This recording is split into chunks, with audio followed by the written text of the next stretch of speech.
Sarah clutched 3-month-old Luna tighter against her chest, the baby's soft breathing the only thing keeping her from turning around and running. The dark moonpack territory sprawled before her, all stone and shadow, and somewhere in that fortress was Marcus, her mate, Luna's father. "Mama," she whispered to the sleeping baby, "he'll understand when he sees you. He has to." But the moment Sarah crossed into the square, she knew she'd made a mistake. Hundreds of wolves filled the space, their eyes turning to her like predators scenting prey. Pack members she didn't recognize, warriors she'd never seen. And at the center of it all, standing on the raised platform like a king already crowned, was Marcus. He looked different than she remembered. Harder. His dark hair was swept back, his jaw sharp enough to cut glass. And he wore the formal black suit of pack royalty. Next to him stood a woman Sarah had never seen. Beautiful, blonde, dripping in diamonds that caught the torchlight. "Marcus!" Sarah's voice cracked as she pushed through the crowd. His head snapped toward her. For one heartbeat, she saw recognition flash in his eyes. Then something else replaced it, something cold. "Stop her," he said quietly. 2 warriors grabbed Sarah's arms before she could take another step. Luna woke with a startled cry, her tiny fists flailing. "Marcus, please." Sarah's voice shook. "Just look at her. Look at our daughter." The blonde woman, Celeste, Sarah would learn later, smiled like a cat with cream. "Your daughter? How quaint." She turned to the assembled pack, her voice ringing clear.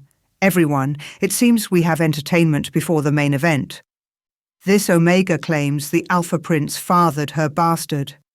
Laughter rippled through the crowd. Not kind laughter, the cruel kind that made Sarah's wolf whimper inside her chest. Marcus stepped to the edge of the platform. His face was blank. "I don't know this woman." The words hit like a physical blow. "You do," Sarah gasped. "6 months ago, the border skirmish. You were injured and I helped you. Enough." Marcus's voice cut through her pleading. "I've never seen you before in my life, and that child is not mine." Celeste moved closer to Marcus, her hand possessive on his arm. She's clearly delusional, probably some rogue who thinks she can trap her way into pack royalty. The child could belong to anyone. "No." Sarah tried to break free from the guards, but their grip only tightened. "Marcus, please, just look at her eyes." "She has your—" I said enough. Marcus's voice boomed across the square, and Sarah felt it then. The pull of the mate bond, still there between them, despite his lies. She reached for it, desperately, and that golden thread that connected them. Marcus's eyes met hers. For a moment, just a moment, she saw regret flicker across his face. Then he severed it. The pain was immediate and absolute. Sarah felt the bond snap like a rope pulled too tight, felt it tear through her chest and rip something vital loose. She screamed, but no sound came out. Her legs gave way and she crashed to her knees, still clutching Luna to her chest, even as agony ripped through every nerve. "I, Marcus Theron, son of Alpha King Theron, reject you as my mate." His voice was formal now, ritualistic. "I reject any claim you have on me or my bloodline." Sarah couldn't breathe. Couldn't think. The world narrowed to the burning in her chest, where the bond used to be. She felt blood trickling from her nose, tasted copper on her tongue. Luna was crying. The sound cut through Sarah's pain, and she forced her head up, forced herself to focus on her daughter's face.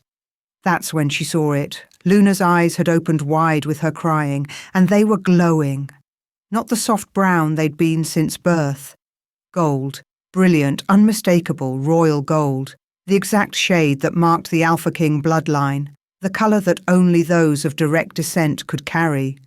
"Look," Sarah choked out, holding Luna up even as her arm shook. "Look at her eyes." A gasp went through the crowd. Several wolves took a step back. An elderly man near the front, Elder Marcus, she'd learn later, pushed forward, his own eyes widening.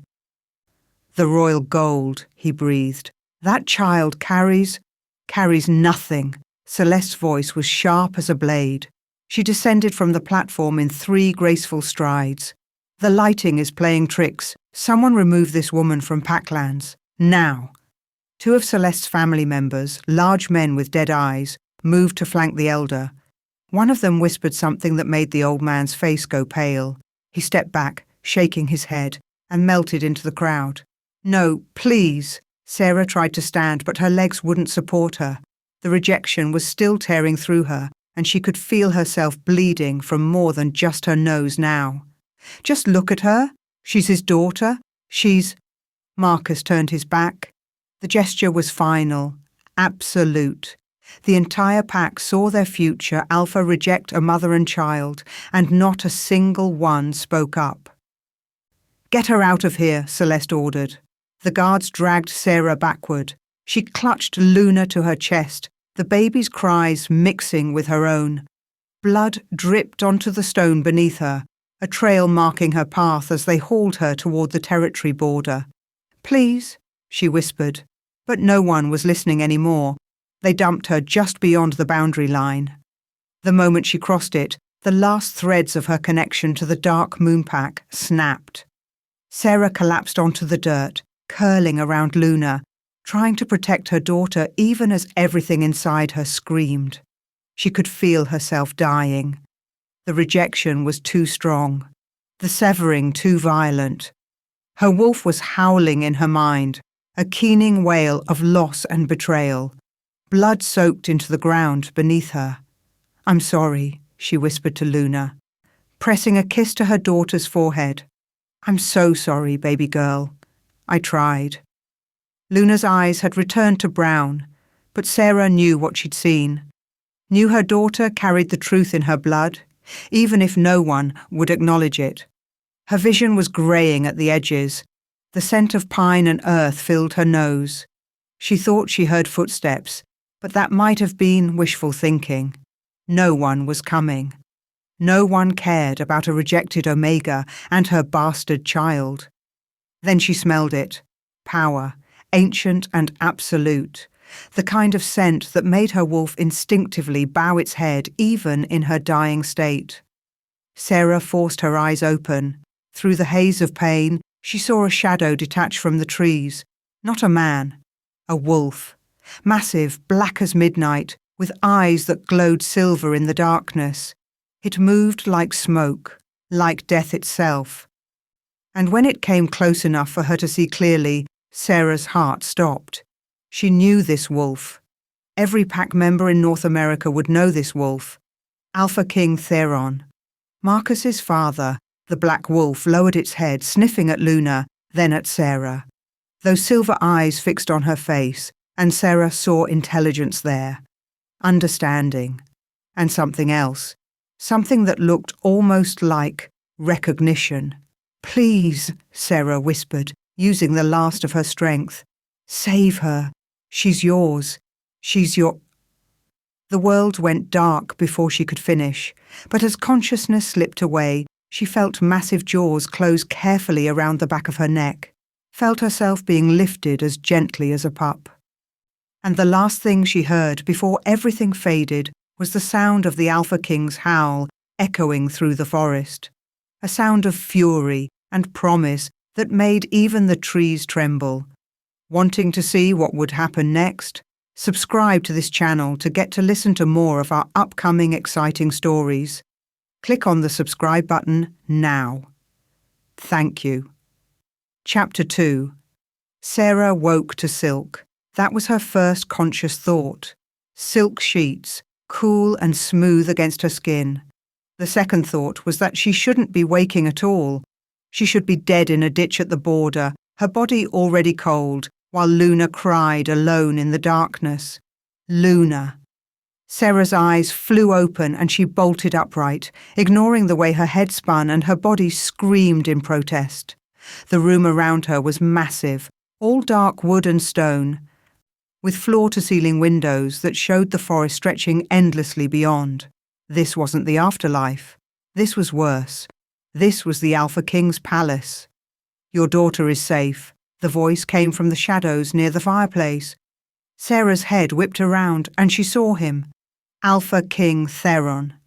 No longer the massive black wolf, but a man who somehow looked even more dangerous in human form. He sat in a leather chair like it was a throne, one leg crossed over the other, his silver eyes fixed on her with an intensity that made her wolf cower. He was older than Marcus but wore it well.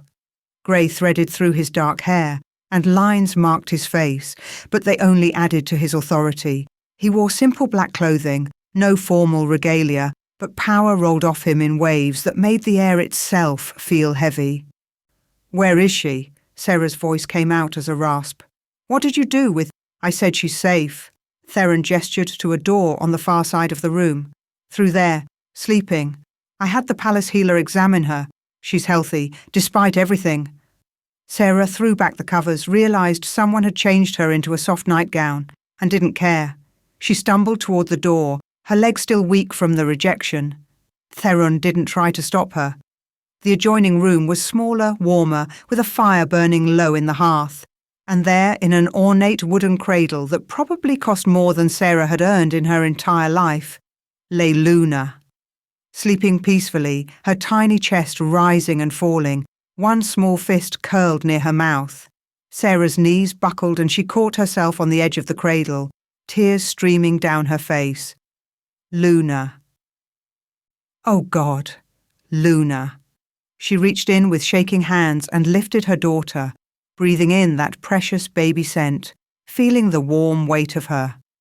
Luna stirred but didn't wake, making a small sound of contentment as she nestled against Sarah's chest. "Thank you," Sarah whispered. She didn't know if Theron could hear her from the other room. Didn't care. "Thank you, thank you." She held Luna for a long moment, just breathing, just being. Then reality crashed back in. The Alpha King had saved them. The Alpha King knew about Luna. The Alpha King was Marcus's father. Sarah's stomach dropped. She turned slowly, still clutching Luna, and walked back into the main room.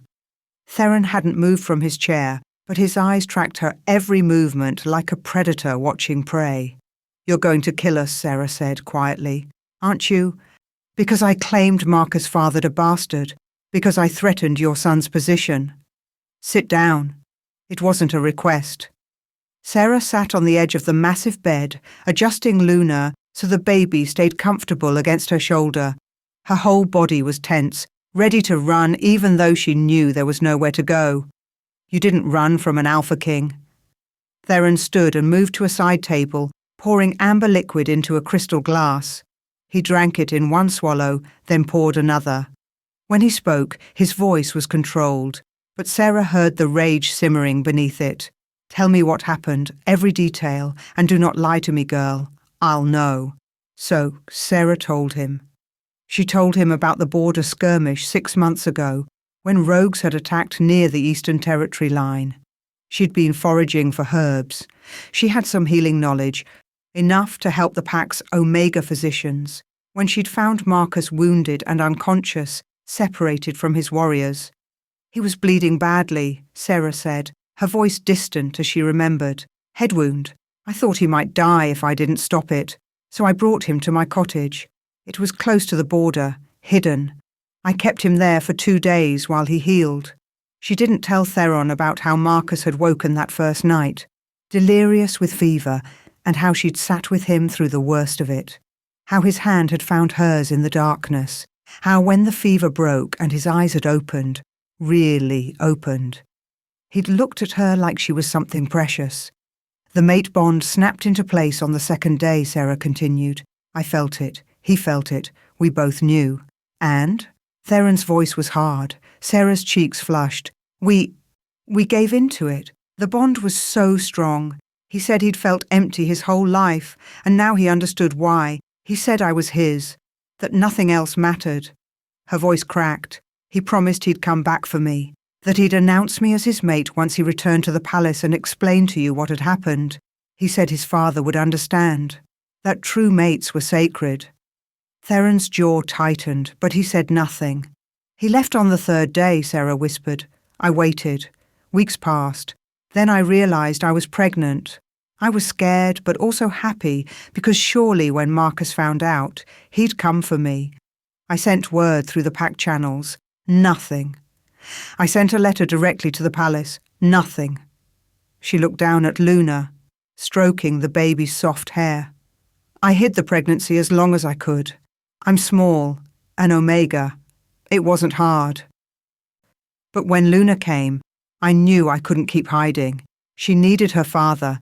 She needed the protection of the pack. So tonight, I finally worked up the courage to come to the Dark Moon territory. And my son rejected you in front of the entire pack, Theron said flatly.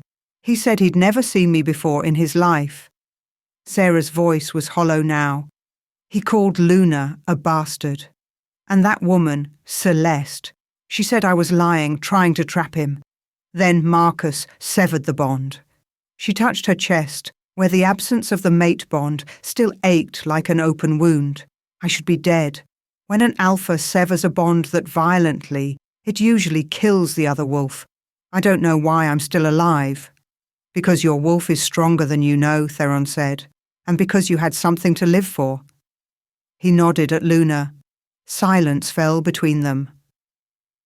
Theron returned to his chair, but now he looked older somehow, tired in a way that had nothing to do with age and everything to do with soul-deep weariness. When I found you at the border, he said finally, I assumed you were a rogue who'd wandered too close to Packlands. I was going to have the border patrol deal with it, but then I saw the child. He leaned forward, elbows on his knees, hands clasped.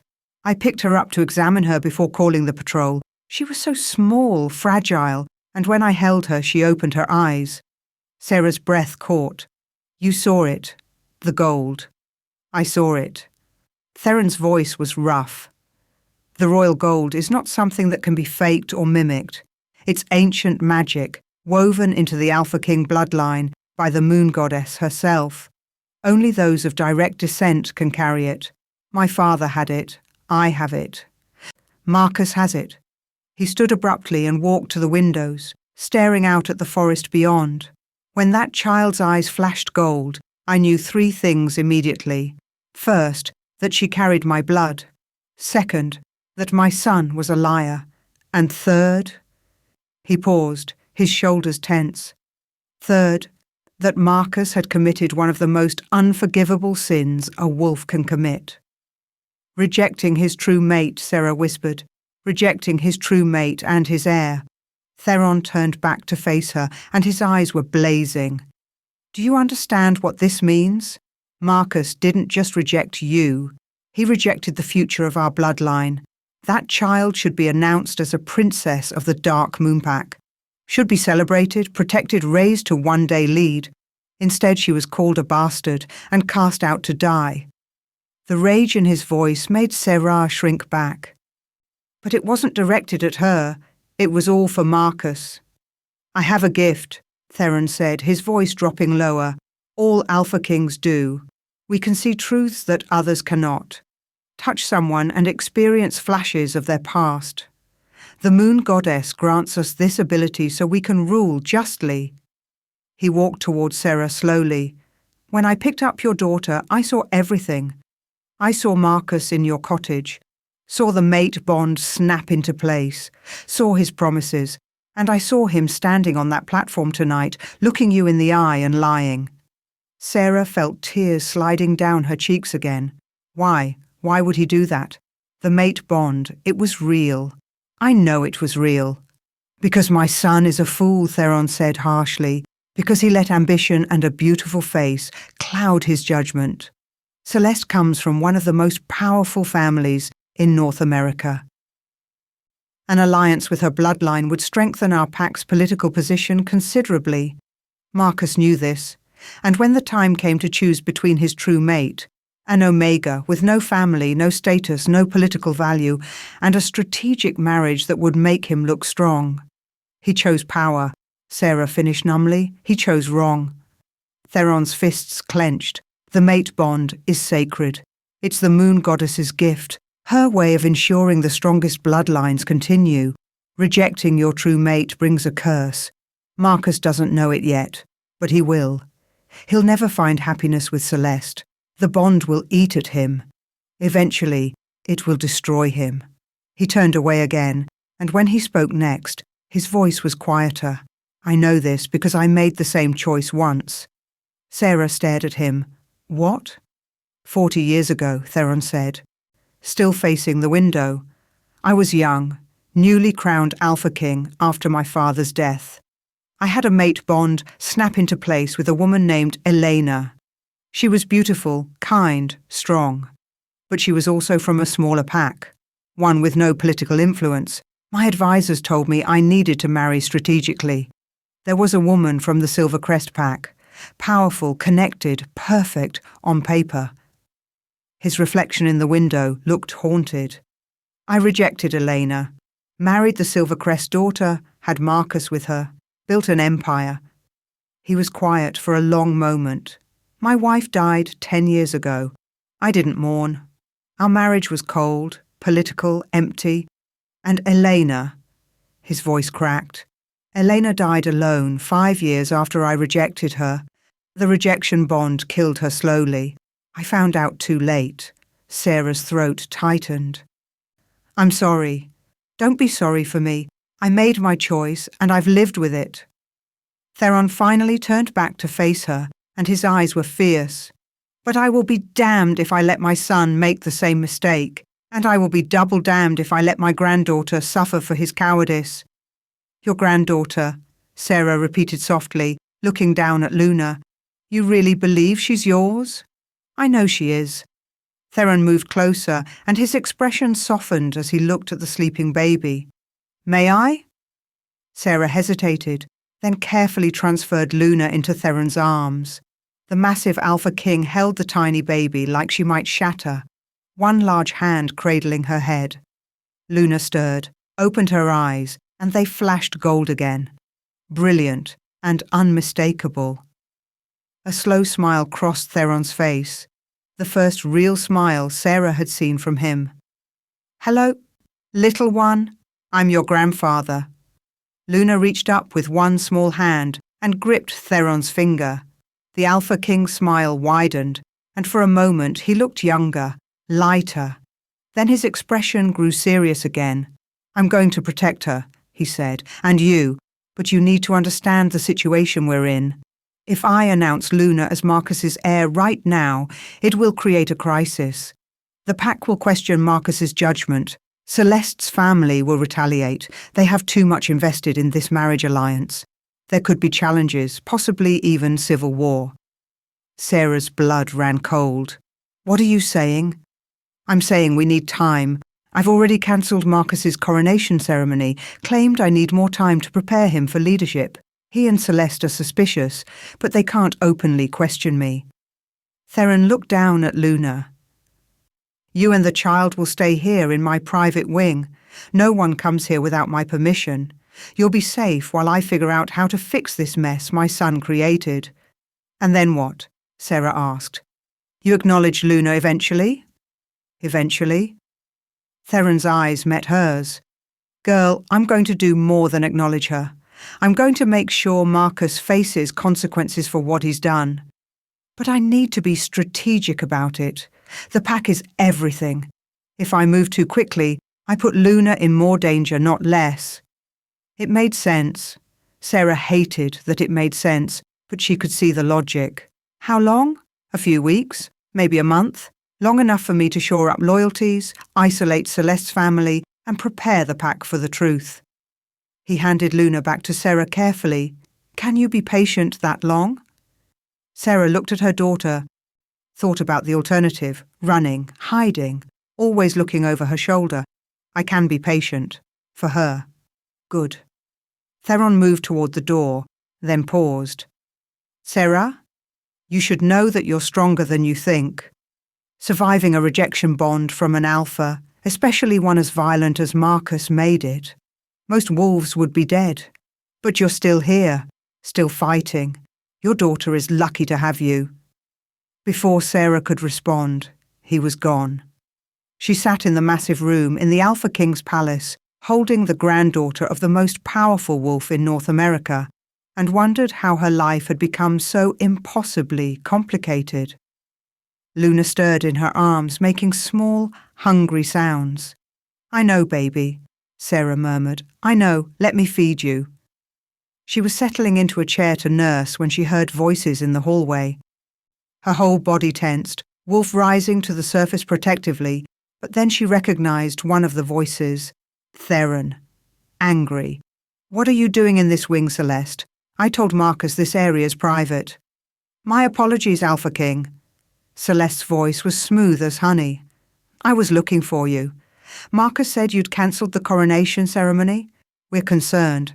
Is something wrong?" "Nothing is wrong. I simply decided my son needs more preparation." "Of course, but perhaps I could help. I do want to support Marcus in becoming the best Alpha King he can be." There was a pause. Then Theron spoke, his voice cold enough to frost glass. "You can help by returning to your quarters and waiting for Marcus to seek you out. This wing is off limits. To everyone. Even your future daughter-in-law? Especially my future daughter-in-law." Sarah heard footsteps retreating, but something in Celeste's laugh before she left made her skin crawl. It was the laugh of someone who'd just learned something useful. That night, Sarah couldn't sleep. She kept Luna's cradle right next to the bed, one hand resting on the baby's chest so she could feel her breathing. Every shadow felt like a threat. Every sound made her tense. Around midnight, Luna woke hungry. Sarah fed her, changed her, rocked her back to sleep. She'd just laid the baby down when she heard a sound that made her blood freeze. Luna coughed, a wet, rattling cough that babies shouldn't make. Sarah snatched her daughter up. Luna's face was flushed, her breathing shallow. "No, no, no!" She ran to the door, yanked it open. "Help! Someone help!" 2 guards appeared immediately. "What's wrong?" "My baby! Something's wrong with my baby! Get the Alpha King! Get a healer! Now!" Everything became a blur. Theron arrived in minutes, still dressed in sleep clothes, his face going white when he saw Luna. The palace healer, an older woman named Mira, appeared with her medical bag. "Put her down," Mira ordered, and Sarah laid Luna on the bed with shaking hands. The healer worked quickly, examining Luna's mouth, listening to her breathing, checking her pulse. Her expression grew grimmer by the second. Finally, she looked up at Theron. "She's been poisoned." The room went completely silent. "What?" Sarah's voice was barely a whisper. Mira pointed to Luna's lips, which Sarah now saw had a faint blue tinge. Wolfsbane derivative, modified to be slower acting. If I had to guess, it was in something she ingested recently. "I only fed her myself," Sarah said desperately. "I didn't give her anything else." "The milk," Theron said, his voice deadly calm. He walked to the small table where someone had left a bottle. Fresh milk for when Sarah needed supplementation. He picked it up, sniffed it, and his eyes flashed pure silver. "This has been tampered with." He turned to the guards. "Lock down the palace. No one leaves. No one enters this wing without my permission. Find everyone who had access to the kitchen today." "Alpha King," one guard said hesitantly. "That would include everyone," Theron snarled. "I don't care who they are." Mira was already working, pulling vials from her bag, muttering about antidotes. "This is going to be close," she said. "The poison's been in her system for at least an hour, maybe more. In a child this young—" She didn't finish the sentence. She didn't have to. Sarah collapsed next to the bed, gripping Luna's tiny hand, watching her daughter's laboured breathing. "Please," she whispered, "please don't take her from me. Not like this." Theron stood on Luna's other side, his hand on the baby's head, and Sarah saw something she never expected to see on the Alpha King's face. Fear. Wanting to see what would happen next, subscribe to this channel to get to listen to more of our upcoming exciting stories. Click on the subscribe button now. Thank you. Chapter 3. The next 2 hours were the longest of Sarah's life. She watched Mira work with desperate efficiency, mixing antidotes, forcing them down Luna's tiny throat while the baby whimpered and struggled. Theron stood like a statue on the other side of the bed, his hand never leaving Luna's head, his eyes blazing silver with barely contained rage. "It's not enough," Mira said finally, her voice grim. "The poison's too deep in her system. She needs more than antidotes. She needs—" The healer's eyes flickered to Theron. "She needs Alpha King blood." Sarah's breath caught. "What?" "Alpha King blood carries healing properties," Mira explained quickly. "It's rare, powerful, part of the ancient magic in the royal bloodline. A direct transfusion might purge the poison from her system." She looked at Theron. "But the ritual is dangerous. If the blood doesn't accept her as true kin, it could kill her instead of healing her." "She's my blood," Theron said without hesitation. He was already rolling up his sleeve. "Do it." Mira moved fast, pulling out instruments that looked older than the palace itself. Silver needles, crystal vials, a ceremonial blade that hummed with power. "This isn't modern medicine," she warned. "This is old magic, blood magic. Once we start, we can't stop." "Then stop talking and start working," Theron growled. Sarah watched in horror and awe as Mira carved symbols into Theron's forearm. Ancient runes that glowed faintly as blood welled up. The healer collected it in a crystal vial, murmuring words in a language Sarah didn't recognize. The blood began to glow, pulsing with silver light. "Hold her steady," Mira instructed Sarah. "This is going to hurt." Sarah gathered Luna into her arms, holding her daughter close. Mira brought the vial to Luna's lips and tilted it carefully, letting 3 drops fall onto the baby's tongue. For a heartbeat, nothing happened. Then Luna's entire body went rigid. "No." Sarah tried to hold on as her daughter began to convulse, but Theron's hands were there, helping, steadying. "What's happening to her?"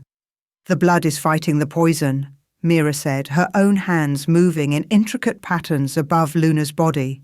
"It's working. It has to work." Luna's eyes flew open, and they were pure gold. Not the soft flash Sarah had seen before, but blazing, brilliant gold that lit up the entire room. Power rolled off the tiny body in waves, making the windows rattle and the floor shake. "By the goddess!" Mira breathed. The golden light exploded outward from Luna in a pulse that Sarah felt in her bones. It rushed through the room, through the palace, out into the packlands beyond. Every wolf in the territory would feel it, that unmistakable surge of royal power, the signature of Alpha King blood awakening.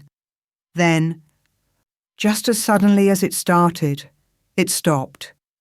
Luna's eyes faded back to brown. Her body relaxed, and she let out a strong, healthy cry that was the most beautiful sound Sarah had ever heard. "She's purging it," Mira said with relief. "The poison's coming out." Sure enough, Luna began to sweat profusely, her tiny body working overtime to expel the toxins. Sarah held her through it, crying with relief, whispering reassurances even as her daughter wailed.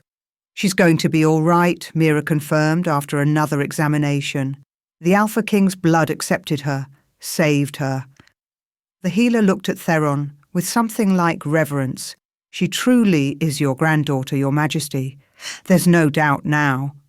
Theron's shoulders sagged just for a moment, and Sarah saw the fear drain out of him. Thank the goddess. But relief was short-lived. The doors to the medical wing slammed open with enough force to crack the wood. Marcus stormed in, flanked by 4 guards and with Celeste close behind. His face was fury incarnate, his eyes wild. "What the hell was that?" he demanded. "That pulse of power? The entire pack felt it. They're saying there's another royal heir in the palace. They're saying—" His eyes landed on Syrah, and he froze. "You." Syrah instinctively clutched Luna tighter. The baby had finally quieted, exhausted from her ordeal, sleeping peacefully in her mother's arms, despite the chaos. "Marcus." Theron's voice was cold as winter. "You weren't summoned." "I don't need to be summoned. I'm the heir to this pack. Marcus's eyes darted between Sarah and the baby. What is she doing here? I had her cast out. Recognition dawned, followed by horror. No, Father. Tell me you didn't. Didn't what? Theron asked dangerously. Didn't save an innocent child from poison? Didn't protect my granddaughter? That's not your granddaughter. Marcus's voice was rising. That woman is a liar. She's trying to trap me with another man's bastard, and you fell for it. Sarah flinched at the venom in his words, but Theron merely smiled. It wasn't a nice smile. Come with me, Theron said, both of you. The Pack Council is about to be convened, and we're going to settle this once and for all. Father, you can't be serious. Now, Marcus. It wasn't a request. It was an alpha command, backed by the full weight of Theron's power. Marcus had no choice but to follow as Theron swept out of the medical wing. Celeste shot Sarah a look of pure hatred before hurrying after them. Go, Mira urged Sarah quietly. You need to be there for this. I'll come with you, help with the baby. So Sarah found herself walking through the palace corridors in a borrowed robe, carrying Luna, flanked by guards, heading toward what she was certain would be her execution. The Pack Council, the highest authority in Dark Moon territory. They would take one look at her, an Omega nobody, and laugh at her claims. But when they entered the Great Hall, Sarah realized Theron had planned this carefully. The room was already full. Not just the Pack Council, 12 elderly wolves who served as advisors, but also the Pack Elders, several high-ranking warriors, and what looked like representatives from other packs. All of them turned to stare as Theron entered, with Marcus and Celeste behind him, and Sarah bringing up the rear. Thank you all for coming on such short notice, Theron said, his voice carrying through the hall. We have a matter of grave importance to address. He walked to the raised platform at the front of the room and turned to face the assembly. Marcus stood to his right, radiating fury. Sarah stayed near the door, trying to make herself invisible. 3 nights ago, Theron began, my son Marcus rejected a young woman and her infant daughter in the Pack Square. He claimed he'd never seen the woman before, claimed the child was a bastard, fathered by another man. His voice hardened. He lied. Gasps rippled through the crowd. Marcus's face went white. Father, what are you? Silence. Theron didn't raise his voice, but Marcus's jaw snapped shut. The woman he rejected is named Sarah, 6 months ago. She saved Marcus's life during a border skirmish. During that time, the mate bond snapped into place between them. They consummated that bond, and 3 months ago, she gave birth to his daughter. The hall erupted into chaos, wolves shouting questions, others demanding proof, some just staring in shock. Celeste's face had gone from pale to mottled red. This is insane, she shrieked. You're taking the word of some Omega over your own son? Marcus told me about this woman. She's delusional, obsessed with him. I have proof, Theron said calmly. He gestured, and Sarah found herself being guided forward by 2 guards. Not roughly, but firmly. Bring the child. Sarah's legs felt like water as she approached the platform. Every eye in the room was on her, on Luna. She'd never felt so exposed, so vulnerable. Show them, Theron said quietly. Sarah's hand shook as she adjusted Luna's blanket, tilting the baby so the assembled wolves could see her face. Luna stirred, opened her eyes, and they flashed royal gold. The room went absolutely silent. The royal gold cannot be faked, Theron said into the quiet. It's ancient magic, a gift from the moon goddess herself. Only those of direct Alpha King descent can carry it.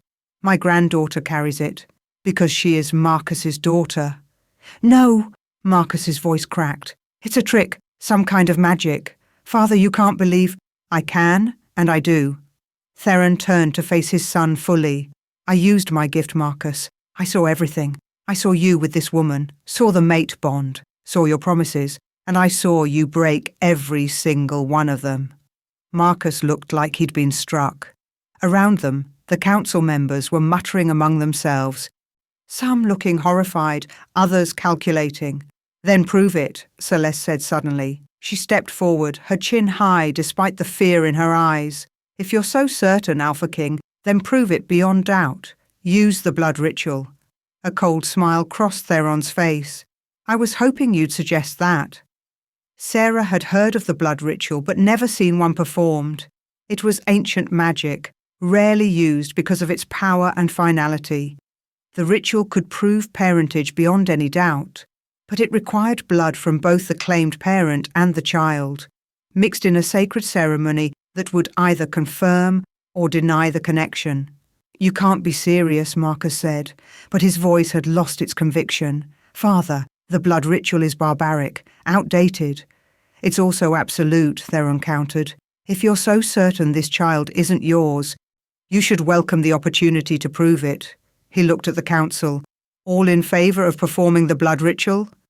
Every hand went up. Marcus looked trapped. Sarah almost felt sorry for him. Almost. Then she remembered him calling Luna a bastard, remembered the pain of the rejection, and her sympathy evaporated. Fine, Marcus bit out. Let's do this. And when it proves I'm not the father, I want that woman arrested for fraud. The ritual was prepared quickly. An elder named Cassia came forward with the necessary items. A silver bowl, sacred oil, a ceremonial blade. She set up in the centre of the hall while everyone watched in tense silence. The blood ritual requires honesty, Cassie explained, her voice frail but clear. The magic will know if there's deception. It will know the truth. She looked at Marcus. Alpha Prince, your blood first. Marcus stepped forward and held out his hand without hesitation. Cassia made a small cut on his palm. Let blood drip into the bowl. She added oil and began to chant in the old language. Now the child, Cassia said. Sarah's whole body protested as she brought Luna forward. The idea of anyone cutting her daughter, even slightly, made her wolf snarl. But Mira was there, making the smallest possible cut on Luna's tiny finger, just enough for 3 drops of blood. Luna wailed at the pain. Sarah wanted to snatch her back, comfort her, but Cassia was already adding the baby's blood to the bowl. The moment Luna's blood touched Marcus's, the mixture ignited. Blue flames shot up from the bowl, reaching toward the ceiling. But these weren't normal flames. They swirled with images, memories, truths that the magic pulled from the blood itself. Everyone in the hall could see them, projected in the fire like a vision. There was Marcus, wounded and unconscious in Sarah's cottage. There was Sarah tending his wounds, staying by his side. There was the moment the mate bond snapped into place, visible as a golden thread that connected their hearts. There was Marcus pulling Sarah into his arms, kissing her, promising her everything. There was the joy on his face when he left, swearing he'd return for her. And there was the moment he rejected her in the pack square. That golden thread severing with violence that made several wolves in the hall gasp in sympathetic pain. The flames shifted, showing a strand of DNA, splitting and reforming, proving beyond any doubt that Marcus and Luna shared the same genetic code. Father and daughter. Undeniable. The flames died. Cassia looked up, her expression grave. The ritual confirms it. Marcus of the Dark Moon Pack is the biological father of this child. The hall erupted again, louder this time. Sarah heard the words being thrown around. Rejected his true mate, abandoned his heir, violated sacred law. Marcus stood frozen, his face ashen. Celeste was gripping his arm, whispering urgently in his ear, but he didn't seem to hear her. Pack law is clear, Theron said, his voice cutting through the noise. Rejecting a true mate is a grave offence. But rejecting a true mate and your own heir? He shook his head. That is grounds for losing your claim to the Alpha title. What? Marcus's head snapped up. Father, no. You can't. I can and I will. Theron's voice was iron. You chose ambition over your mate. You chose a political alliance over your own daughter. You violated the most sacred laws we have. You've proven yourself unfit to lead this pack. You're stripping me of my title? Marcus's voice was rising toward panic. I'm your son. And she's your daughter, Theron roared, pointing at Luna, a daughter you called a bastard and tried to cast out to die. What kind of alpha abandons his own child? The kind who doesn't want to be trapped by a nobody, Omega. Marcus shot back. The moment the words left his mouth, he seemed to realize his mistake, but it was too late. The damage was done. Theron's eyes flashed pure silver. When he spoke, his voice was deadly quiet. I, Alpha King Theron of the Dark Moon Pack, do hereby strip Marcus of his position as heir. He will retain his title as Alpha Prince, but he will no longer be in line for the throne. No. Celeste's scream cut through the hall. You can't do this. Our families have an agreement, an alliance. An alliance built on lies, Theron said coldly. Your precious Marcus isn't fit to be king, but his daughter is. He turned to Serra. Bring Luna here. Serra's mind was reeling as she approached. Theron took Luna gently from her arms and held the baby up for all to see. This is Luna, he announced. My granddaughter, true heir of the Alpha King bloodline. When she comes of age, she will be crowned Alpha Queen. He looked at Sarah. Until that time, her mother Sarah will serve as her regent, with all the power and authority that position holds. Sarah's knees nearly gave out. Regent? Her? She couldn't even manage her own life. And now she was supposed to... This is madness, Marcus said hoarsely. You're going to make an Omega regent? Make a baby the future Alpha Queen? The Pack will never accept it. The Pack will accept it because I command it, Theron said. And because it's the right thing to do. You forfeited your claim when you rejected your mate and child. Luna is the rightful heir now. Celeste's father stepped forward from the crowd, a large man named Roland, with cold eyes and a cruel mouth. Alpha King, this decision has consequences. My family invested heavily in the alliance with your son. We will not simply walk away. Are you threatening me? Theron asked softly. I'm stating facts. Roland's smile was dangerous. If you break the engagement between Marcus and my daughter, there will be difficulties, political difficulties, perhaps even military ones. The threat hung in the air like poison. Sarah clutched Luna tighter, realizing just how much danger they were all in now. Get out of my hall, Theron said, and tell your family that if they make a move against Luna or Sarah, they'll answer to me personally. Roland stared at him for a long moment, then nodded slowly. As you wish, Alpha King, but this isn't over. He grabbed Celeste's arm. Come, daughter, we have planning to do. Celeste resisted for a moment, her eyes locked on Marcus. You're just going to let this happen? Let them destroy everything we built? But Marcus wasn't looking at her. He was staring at Sarah with an expression she couldn't read. Part hatred, part longing, part something that looked almost like fear. Marcus, Celeste tried again. Tell them you want me, not her. Get out, Celeste, Marcus said quietly. She recoiled like he'd slapped her. Then her face twisted into something ugly. You'll regret this, all of you. She let her father drag her from the hall. The council session ended shortly after, with Theron issuing orders about Sarah's new quarters. She'd be moved to the royal wing, given guards, given everything she needed to serve as regent. Sarah barely heard any of it. Her mind was spinning, trying to process everything that had happened. 1 hour ago, she'd been a rejected Omega, watching her daughter die. Now she was regent. Her daughter was the future Alpha Queen, and she'd just made enemies of one of the most powerful families in North America. Come, Theron said quietly. You need rest.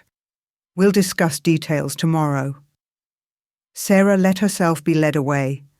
Luna sleeping peacefully in her arms, blissfully unaware that her entire life had just changed. The next few days passed in a blur. Sarah was moved to a suite in the royal wing, rooms that were bigger than any house she'd ever lived in. She had servants now, guards, a team of advisors who tried to teach her about pack politics and protocol. It was overwhelming. She barely saw Marcus. He'd disappeared to his own quarters and refused to come out. Theron sent updates. Marcus wasn't eating much, wasn't sleeping, spent most of his time staring at walls. The rejection bond was taking its toll on him now that the truth was exposed.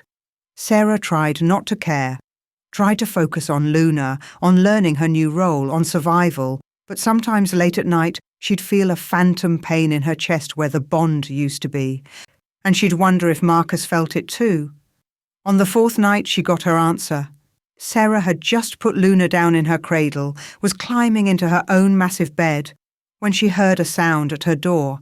Not a knock. More like someone collapsing against it. She froze, every instinct screaming danger. But then she heard it, a voice, rough and broken. "Sarah, please." Marcus. She should have ignored it, should have called the guards. But something in his voice made her cross the room and open the door. Marcus practically fell into her room. He caught himself on the doorframe and Sarah gasped at the sight of him. He looked like death. His skin was grey, his eyes sunken and bloodshot.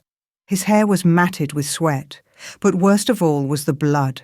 Thin rivulets of it streaming from his eyes like tears, from his nose, from his ears. "Goddess," Sarah breathed. "Marcus, what?" "Rejection sickness," he gasped. His legs gave out and he collapsed to his knees. "It's killing me.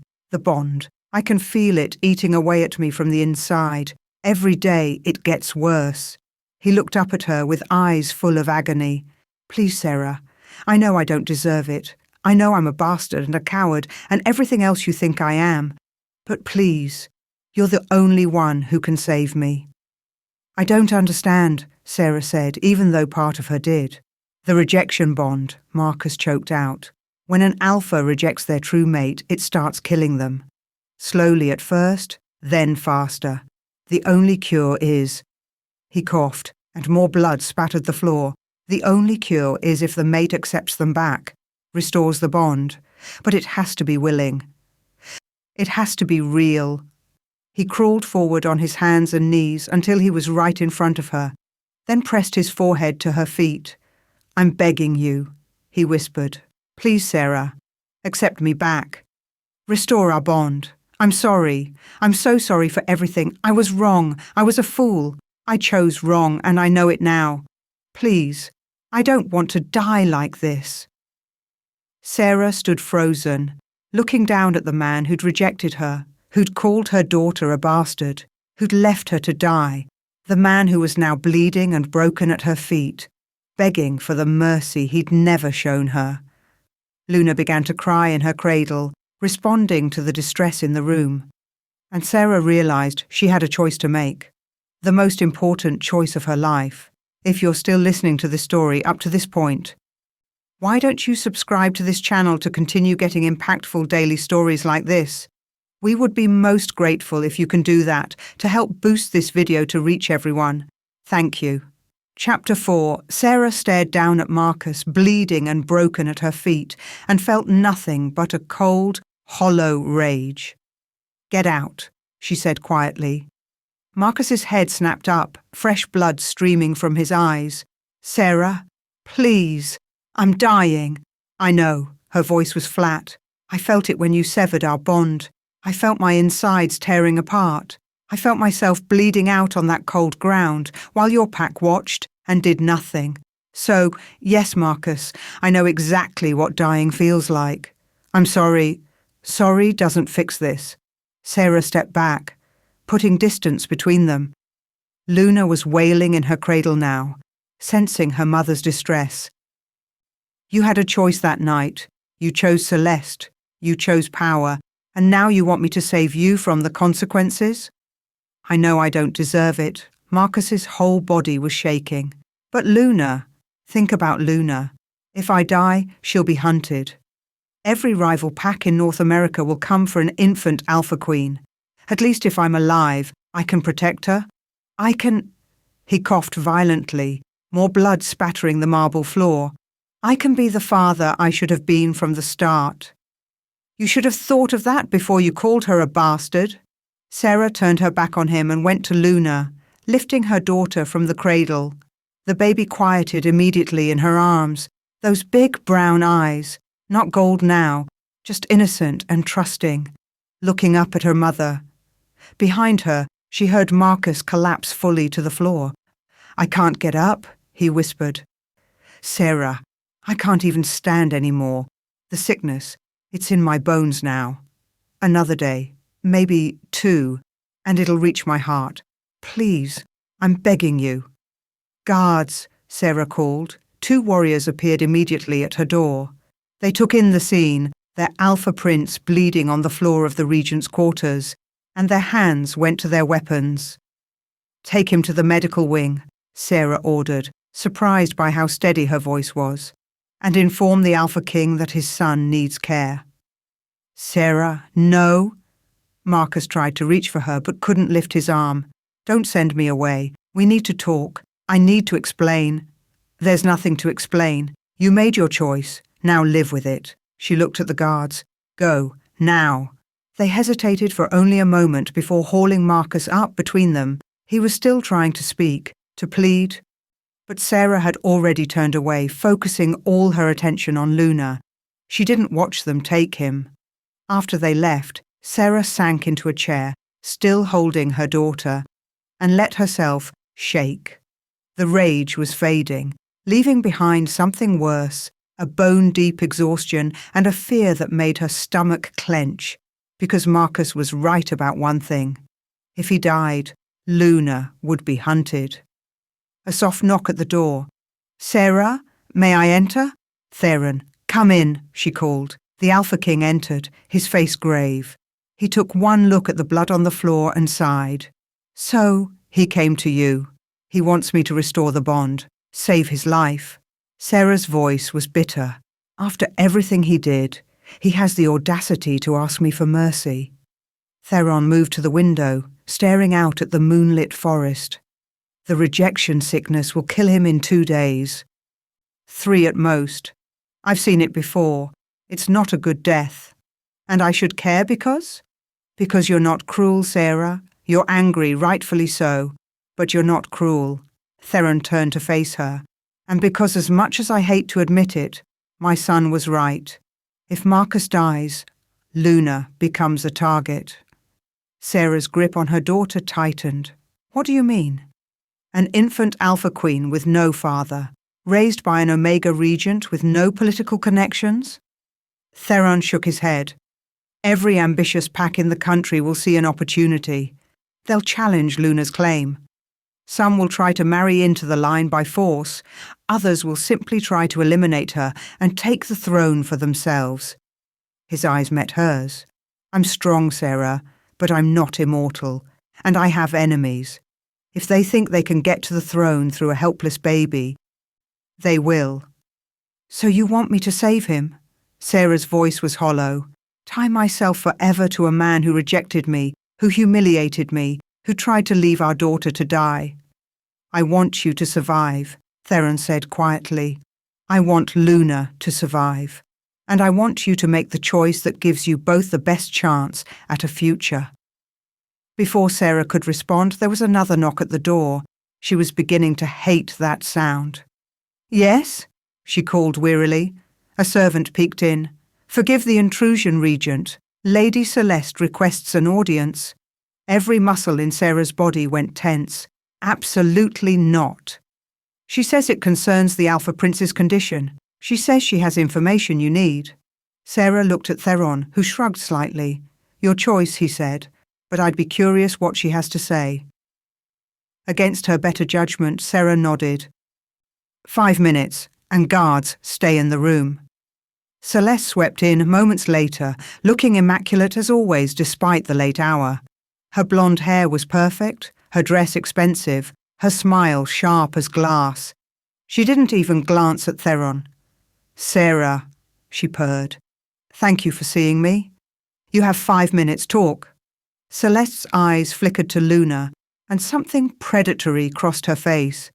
That baby really does have the royal gold, Remarkable. She'll be quite powerful when she grows up. A pause. If she grows up, Sarah stood, holding Luna protectively. If you're threatening my daughter, I'm not threatening anyone. Celeste's smile widened. I'm offering you a deal, a way out of this mess that benefits everyone. I'm listening. Restore Marcus's bond. Save his life. Celeste held up a hand when Sarah started to protest. Hear me out. You restore the bond, but you don't stay. You fake your death, a tragic accident, perhaps a rogue attack. My family will provide you with enough money to disappear anywhere in the world. New identity, new life, complete freedom. Sarah's blood ran cold. And Luna? Luna stays here, of course, raised as the heir she was meant to be. Marcus and I will marry, and I'll raise her as my own daughter. She'll have everything: power, protection, legitimacy, the best education, the best trainers, every advantage. Celeste's voice dropped to something almost gentle. And you'll be free, Sarah. No more politics, no more death threats, no more living in fear that someone will hurt your baby to get to the throne. Just you, alive and safe, somewhere far away, knowing your daughter is being cared for. The words hung in the air like poison. You want me to give up my daughter, Sarah said slowly. Abandon her so you can play queen. I want to offer you a choice. Celeste's mask of concern was almost convincing. Look at yourself, Sarah. You're an Omega. You have no training in politics, no allies, no idea how to navigate a royal court. How long do you think you'll survive? How long before someone poisons Luna's milk again, and this time succeeds? She leaned forward. I can protect her. I have the connections, the power, the experience. All I need is for Marcus to live long enough to marry me and legitimize my position. Sarah looked at Theron. The Alpha King's face was unreadable. Think about it, Celeste pressed. What kind of life can you give her? Running and hiding, living in fear? Or she could have a throne, a kingdom, everything she deserves. For one horrible moment, Sarah was tempted. Because Celeste was right about some things. Sarah was out of her depth. She had no idea how to be a regent, how to protect Luna from the political machinations already swirling around them. And the idea of Luna growing up safe, protected, powerful, wasn't that what every mother wanted? But then Luna made a small sound against Sarah's chest, and Sarah looked down at her daughter's face. And she knew. No, Sarah said firmly. Celeste's pleasant expression cracked. No? I'm her mother, not you, me. Sarah's voice grew stronger. And I will never, ever abandon my daughter. Not for money, not for safety, not for anything. You're making a mistake. Get out. Sarah, be reasonable. I said get out. Sarah's voice cracked with power. Not alpha power, but the primal force of a mother protecting her young. Even Celeste took a step back. You tried to poison my baby. You orchestrated Marcus's rejection. You threatened me. And now you want me to hand over my daughter so you can play house with the man you manipulated? Sarah's laugh was harsh. I'd rather die. Celeste's mask shattered completely. You will die, you stupid girl. You and that brat both. My family has resources you can't even imagine. We'll destroy you. Try it, Theron said quietly from his place by the window, and find out what happens when you threaten the Alpha King's granddaughter. Celeste shot him a venomous look, then turned and swept from the room. The door slammed behind her hard enough to rattle the frame. Sarah's legs gave out and she collapsed back into her chair, still clutching Luna. The baby had started crying again during the confrontation. Those heartbroken wails that made Sarah's chest ache. Shh, baby, shh. Sarah rocked her, but Luna wouldn't be comforted. She cried and cried, her little face red, her tiny fists flailing. She's been doing this, Sarah said tiredly to Theron. Anytime someone else tries to hold her, anytime I leave the room, she just screams. The healers say she's unusually bonded to me, like she knows somehow that we need each other. The mother-daughter bond, Theron said softly. It's strong in royal lines. Luna knows you're her protection, her anchor. He paused. Celeste could never have raised her properly. Luna would have known, on some level, that the woman wasn't her mother. It would have damaged her. I know, Sarah pressed a kiss to Luna's forehead. But Celeste was right about one thing.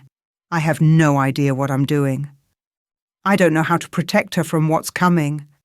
Then you learn. Theron's voice was firm. And you accept help when it's offered, starting with me. Over the next day, Sarah tried to focus on her duties as regent, but her mind kept drifting to Marcus. She hated that she cared. Hated that some traitorous part of her kept remembering the way he'd looked at her in that cottage 6 months ago, like she was his salvation. The healers sent regular updates. Marcus was deteriorating rapidly. The blood from his eyes had turned black. He was having seizures. Couldn't keep food down.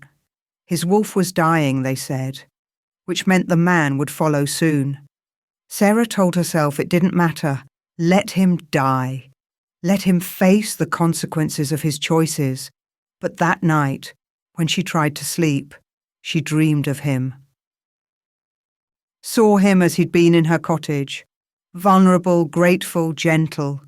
Heard him promise he'd come back for her. Felt the mate bond singing between them, that golden thread that had made her feel complete for the first time in her life. She woke to Luna screaming. Sarah scrambled out of bed, her heart pounding, and found her daughter red-faced and hysterical in her cradle. Luna, baby, what's wrong? But when she picked her up, Luna only screamed louder. Her little body was rigid, her eyes squeezed shut. Nothing Sarah did helped, not rocking, not singing, not feeding. Luna just screamed and screamed like something was tearing her apart from the inside. Guards, Sarah called desperately. Get the healer. Mira arrived quickly, examined Luna thoroughly, and found nothing physically wrong. It's not illness, she said, brow furrowed. It's almost like distress, emotional distress. She's 3 months old. How can she be emotionally distressed? Royal bloodlines are different, Mira said slowly. The bonds between family members run deeper, stronger. It's possible, she hesitated. It's possible she's feeling her father's death. The bond between parent and child, it doesn't break just because the parent rejected the mother. Sarah felt like she'd been punched. You're saying Luna can feel Marcus dying? I'm saying it's possible. The royal magic connects bloodlines in ways we don't fully understand. If Marcus dies, Luna will feel it. It could traumatize her permanently. Sarah looked down at her screaming daughter and felt something crack inside her chest. She couldn't do this. Couldn't make this choice. Either let Marcus die and damage Luna forever, or save the man who destroyed her and tie herself to him for life. I need to see him, she heard herself say. Mira nodded. I'll have someone watch Luna. No. Luna's screams intensified when Sarah tried to hand her to the healer. The baby's eyes flew open, flashing gold, and her little hand grabbed Sarah's dress with surprising strength. She won't let anyone else hold her. We go together.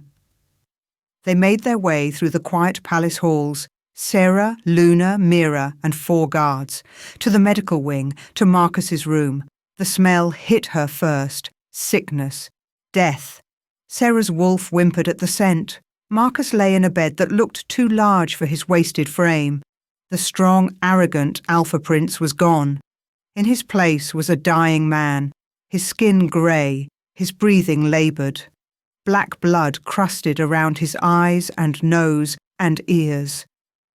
But when Sarah entered the room, his eyes opened, still that familiar brown, though dull with pain. Sarah, he whispered, you came. I came for Luna. Sarah's voice was hard.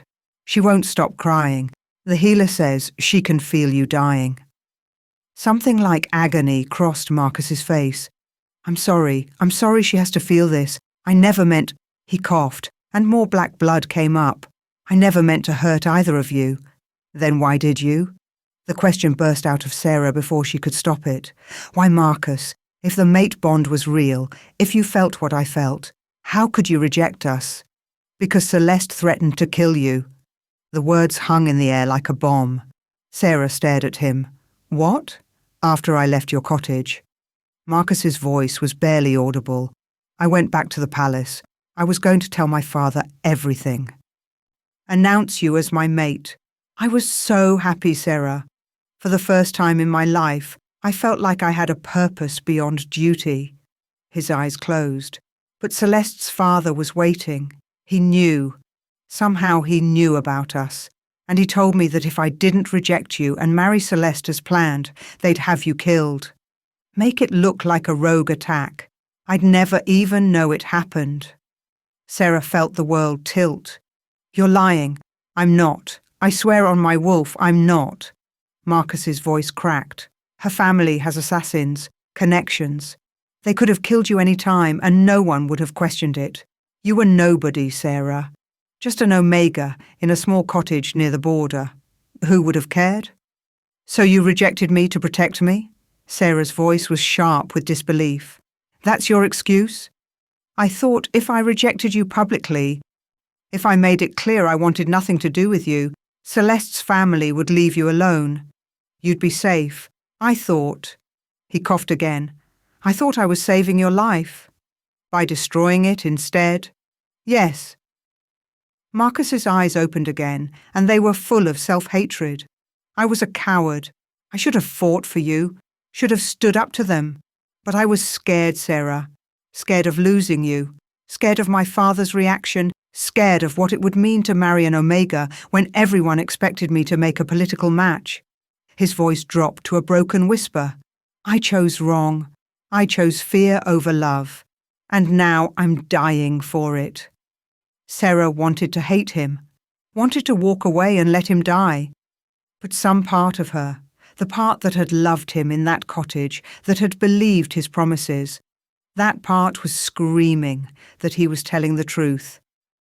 Even if I believe you, she said slowly, that doesn't fix what you did. You still rejected me, still called our daughter a bastard, still chose Celeste. I know. Marcus's hand twitched like he wanted to reach for her but couldn't. And I'll regret it for the rest of my life, however long that is. 2 days probably, maybe 1. He looked at Luna, who'd finally quieted in Sarah's arms, staring at her father with wide, solemn eyes. I'm sorry, little one. I'm sorry I was too weak to be the father you deserved. Luna made a small sound, not crying, just sad. Before Sarah could respond, the door burst open. Theron strode in, his face like thunder. We need to talk, now. Father, I'm dying. Can it wait? No. Theron's voice was hard. Because I just discovered that Celeste's family has been embezzling from the pack treasury for years. Millions of dollars. And I have evidence that they've been planning to assassinate me and install you as a puppet king under their control. The room went completely silent. What? Marcus tried to sit up and failed. That's not possible. Celeste wouldn't. Celeste has been manipulating you from the start. Theron pulled out a folder, threw it on the bed. Bank records, communication logs, assassination plans. It's all here. They were going to kill me at your coronation ceremony, make it look like a rival pack attack. And you would have taken the throne with Celeste at your side, never knowing you were their puppet. Sarah felt sick. The poison, Luna's milk, also them. Theron's jaw was tight. I have a witness who saw Celeste enter the kitchen the night Luna was poisoned. She wanted to eliminate Luna before the blood ritual could prove her legitimacy. Marcus looked like he might vomit. I didn't know. Father, I swear, I didn't know any of this.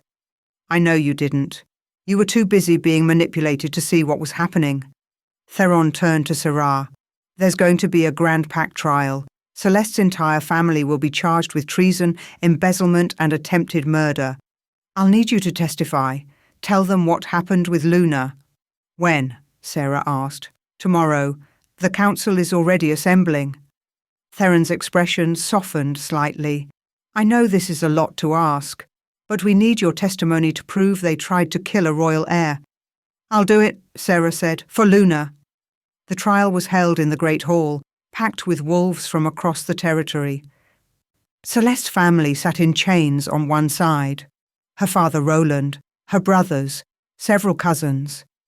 Celeste herself sat in the centre, her beautiful face cold and composed. Sarah gave her testimony, her voice steady despite her fear. She told them about the poisoned milk, about Celeste's threats, about how the Alpha King's blood had been needed to save Luna's life. The council listened grimly. Evidence was presented. Witnesses testified. The case against Celeste's family grew stronger with each passing hour. Then Marcus was carried in on a stretcher. He looked like a corpse. His skin was grey-black now.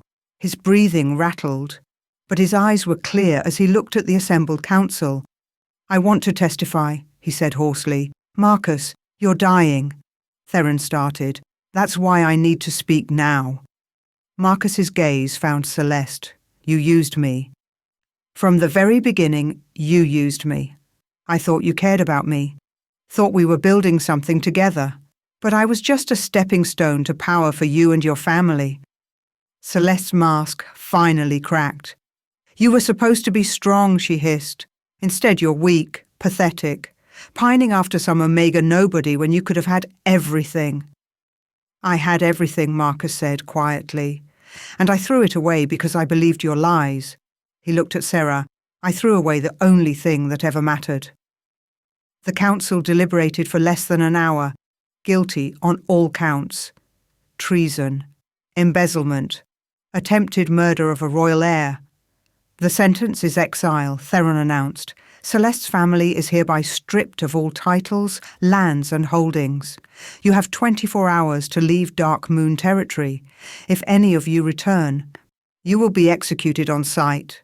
Roland surged to his feet despite his chains. "You can't do this. We have rights. We have—" "You have nothing," Theron said coldly. "Guards, remove them." As Celeste was dragged from the hall, she turned and smiled at Sarah. It was a terrible smile, full of venom and promise. "This isn't over," she called. "I still have one card to play." "What is she talking about?" Sarah whispered to Theron. They found out the next morning. Celeste had released a statement to every major pack in North America. She was pregnant with Marcus's child. Proof existed. Medical records, dated ultrasounds. If Marcus died, her child would be the true heir, not Luna. "It's a lie," Marcus said from his sick bed. He was fading fast now. Maybe hours left. "We were never together that way. I never touched her." But the medical records looked legitimate. The timeline worked. And suddenly there were two potential heirs, Luna and Celeste's unborn child. "This creates a succession crisis," one council member said grimly. "If both children have a claim to the throne, then we need to determine the truth," Theron said. He looked exhausted. "And there's only one way to do that." He called Celeste back to the palace, still in chains, made her submit to his Alpha King gift, the ability to see truth through touch. Sarah watched as Theron placed his hand on Celeste's still flat stomach, watched his eyes go silver, watched his expression change from concentration to fury. "The child isn't Marcus's," he announced. Celeste's face went white. "You're lying. I can see bloodlines. It's part of my gift." Theron's voice was hard as stone. "This child belongs to your guard, the one with the scar on his face. You've been sleeping with him for months." Gasps rippled through the hall. Celeste tried to run, but guards grabbed her.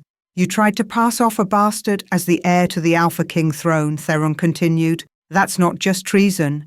That's blasphemy against the moon goddess herself. The punishment is death." "No," Celeste screamed. "No, please, I'll leave. I'll never come back, please."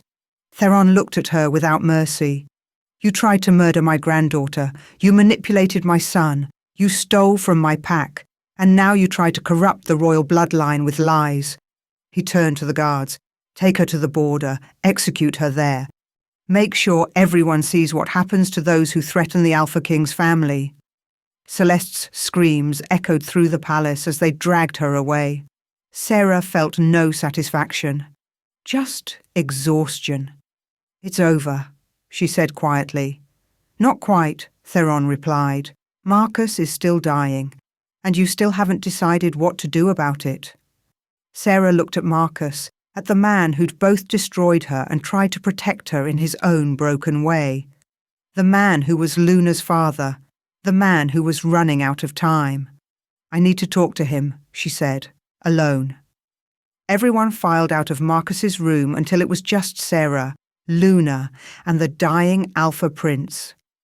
"I don't know if I can forgive you," Sarah said quietly. "I know. But Luna needs her father, and She swallowed hard. "I need to try. For her. Not for you. Not for me. For our daughter." Marcus's eyes filled with tears, bloody black tears. "Thank you," he whispered. "Thank you."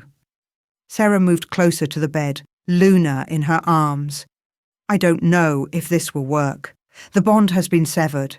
I might not be able to—" "Just try," Marcus said. "Please."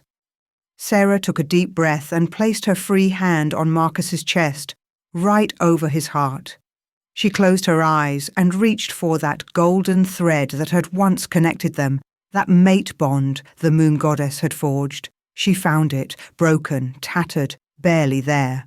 And she pulled. The moment she touched the bond, power exploded through her. Not just power, recognition, truth, memory. Sarah's eyes flew open and they were glowing. Not gold, like the royal bloodline, but silver, pure silver that lit up the entire room. Marcus gasped.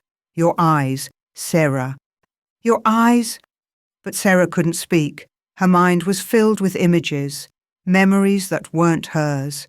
She saw a beautiful pack with silver wolves and silver banners. She saw a castle on a cliff. She saw her mother, young, pregnant, terrified, running, hiding, giving birth in a small cottage far from home, raising her daughter in secret, always looking over her shoulder. She saw the silver moon pack, the royal line that had been destroyed 20 years ago in a massacre. Everyone dead. Except Sarah's mother, who'd been pregnant with the heir. Except Sarah. "Oh my goddess!" Theron's voice came from the doorway. He must have felt the power surge. He was staring at Sarah like he'd seen a ghost. "The silver moon bloodline. We thought it was extinct. But you're the lost heir. You're not an Omega at all. You're—" "A royal," Sarah whispered. The memories were flooding back now. Her mother's stories, the lullabies, the warnings to never show her true power, never let anyone know who she really was. She looked down at Luna, who was staring up at her with wide eyes that flashed both gold and silver. "Luna's not just an Alpha King heir," Sarah breathed. "She's a double royal. She has a claim to 2 thrones. Marcus, still dying on the bed, looked at Sarah with something like awe. "You're not nobody. You were never nobody. You're equal," Theron finished. "A royal matching a royal. The moon goddess chose you as mates because you were meant to unite 2 bloodlines." He laughed, but it sounded almost hysterical. All this time, all this chaos, and the answer was right in front of us. Sarah looked at her hand, still on Marcus's chest, still glowing silver. The broken mate bond was reforming, stronger than before, gold and silver intertwining like threads of fate. "I can save you," she whispered, "not as an Omega begging for scraps, but as your equal, your true mate, your queen." "Then save me," Marcus said, his voice breaking. "Please, Sarah, save me so I can spend the rest of my life making this right." Sarah closed her eyes and let the power flow. Gold and silver light exploded through the room, through the palace, through the entire pack territory. Every wolf felt it, the restoration of a mate bond, the awakening of a lost royal line, the birth of something new and powerful. When the light faded, Marcus was breathing normally. The black blood was gone, his colour was returning. The rejection sickness was cured, but Sarah was glowing like a star, silver light pouring off her in waves. And Luna, held between her parents, was surrounded by both gold and silver, two royal bloodlines united in one tiny body. "What happens now?" Marcus asked hoarsely, staring at Sarah like he was seeing her for the first time. Sarah looked at him, at Theron, at Luna. Then she smiled, and it was the smile of a queen. "Now," she said, "everything changes." Thank you for watching this video. Please subscribe and like this video to continue listening to this type of story daily, and also to appreciate this community too. I would like to know the country in which you are in, listening to this story. Which country is that? Please comment below.